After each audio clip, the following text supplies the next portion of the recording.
Selamat pagi viewers. Semoga penonton dalam keadaan sehat dalam melihat video ini. Kami dari Universitas Muhammadiyah Semarang, Fakultas Ekonomi dan Bisnis. Prodi yang kami ambil S1 Manajemen. Tugas ini dibuat untuk memenuhi tugas mata kuliah Manajemen Sumber Daya Manusia dengan dosen pengampu Bapak Andro Dewantara, SEMM. Kami dari kelompok 11 yang terdiri dari 2 orang. Materi yang akan kami bawa tentang perilaku etis di tempat kerja, faktor yang membentuk perilaku etis, mengelola pendisiplinan karyawan, dan yang terakhir, mengelola relasi karyawan.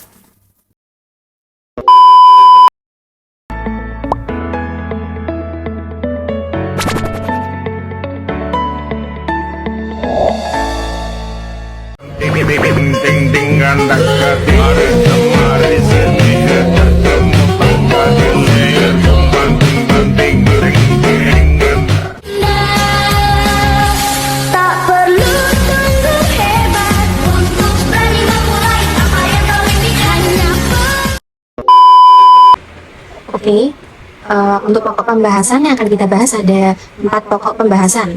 Yang pertama ada etis di tempat kerja. Apa sih pengertian dari etika itu sendiri? Dan apa sih contoh perilaku etis di tempat kerja? Yang kedua ada faktor yang membentuk perilaku etis di tempat kerja. Apa sih faktor yang mendorong seseorang untuk melakukan tindakan etis di tempat kerja? Apakah faktor dari dalam atau faktor dari luar? Yang ketiga ada mengelola pendisiplinan karyawan. Apa sih tujuan dari mengelola pendisiplinan karyawan itu? Dan apa sih yang membangun pendisiplinan yang adil terhadap karyawan? Yang terakhir ada mengelola relasi karyawan. Apa sih pengertian dari relasi karyawan itu sendiri? Terus ada relasi karyawan berdasarkan 3 topik utama yang akan kita bahas ya. Yang pertama ada memperbaiki dan menilai relasi karyawan melalui komunikasi yang lebih baik. Yang kedua ada mengembangkan program pengakuan atau relasi karyawan. Yang ketiga menggunakan strategi keterlibatan karyawan. Oke, next ya. Untuk yang pertama ada perilaku etis di tempat kerja. Teman-teman tahu tidak sih apa perilaku etis di tempat kerja atau etika di tempat kerja biasanya?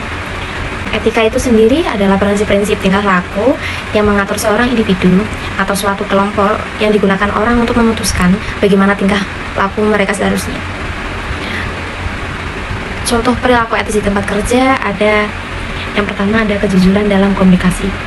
Kalau jujur itu penting ya dalam suatu organisasi, itu sangat penting. Mengapa? Karena untuk memberikan informasi yang akurat dan jujur kepada rekan kerja dan atasan, termasuk mengakui kesalahan dan kegagalan yang terjadi. Yang kedua ada pemenuhan kewajiban, menyelesaikan tugas dan tanggung jawabnya masing-masing dengan tepat waktu dan secara efektif, sesuai dengan peraturan dan standar yang telah ditetapkan. Yang ketiga ada perlakuan adil dan setara, yaitu dengan memperlakukan semua rekan kerja dengan hormat dan adil, tanpa membedakan faktor seperti gender, ras, atau latar belakang yang lainnya.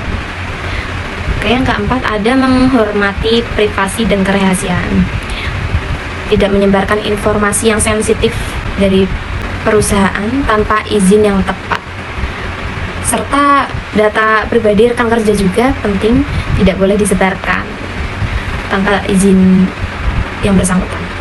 Oke, yang kelima ada mematuhi peraturan, yaitu mengikuti semua aturan dan peraturan perusahaan serta hukum yang berlaku dalam lingkungan kerja, termasuk peraturan terkait dengan keselamatan, keamanan, dan etika bisnis itu.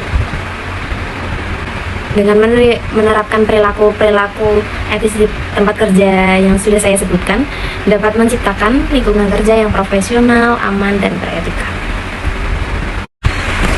Oke, selanjutnya ada faktor yang membentuk perilaku etis di tempat kerja. Yang pertama ada faktor perorangan atau dari diri sendiri, yaitu orang membawa nilai-nilai yang mereka anggap benar dan salah dalam pekerjaan mereka. setiap individu harus menanggung beban untuk pilihan etika yang dibuatnya. Jadi mereka secara sadar dalam melakukan perilaku etis. Jika mereka menganggap itu salah, mereka juga akan menanggung akibatnya. Selain itu, jika seseorang individu menganggapnya benar, maka ada hal positif yang akan mereka dapatkan. Oke, yang kedua ada faktor keorganisasian. Saya ambil contoh untuk kepemimpinan yang memberikan contoh positif akan dilihat oleh bawahannya atau menjadi role model dalam pekerjaannya karena atasan tersebut sudah melakukan hal yang tepat.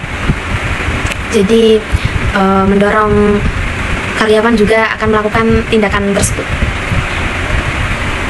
Dan juga sanksi yang adil memiliki peran penting untuk membentuk perilaku etis di tempat kerja. Yang ketiga adalah aturan hukum dan kebijakan etika. Aturan dan kebijakan etika adalah satu tanda bahwa perusahaan serius dalam masalah etika.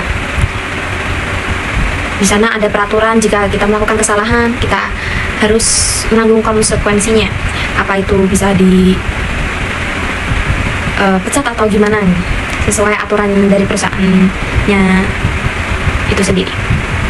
Oke, selanjutnya akan dipresentasikan oleh rekan saya, Mas Diwa. Mengelola pendisiplinan karyawan.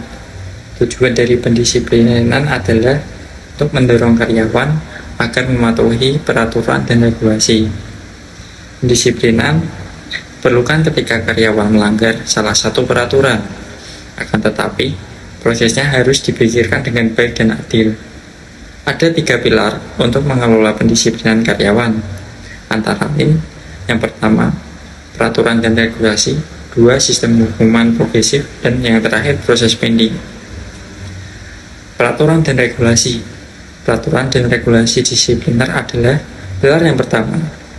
Peraturannya harus menangani masalah-masalah seperti pencurian, perusakan properti perusahaan, minum-minum saat bekerja, dan pembangkangan. Yang kedua, ada hukuman.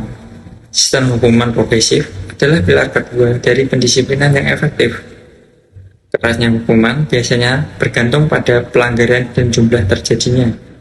Sebagai contoh, sebagian besar perusahaan memberikan peringatan untuk keterlambatan yang tidak dapat dimaafkan untuk pertama kali. Namun, untuk pelanggaran keempat, tindakan disipliner yang biasa dilakukan adalah pemberhentian. Yang terakhir, ada proses pending. Proses pending harus menjadi bagian dari proses disipliner.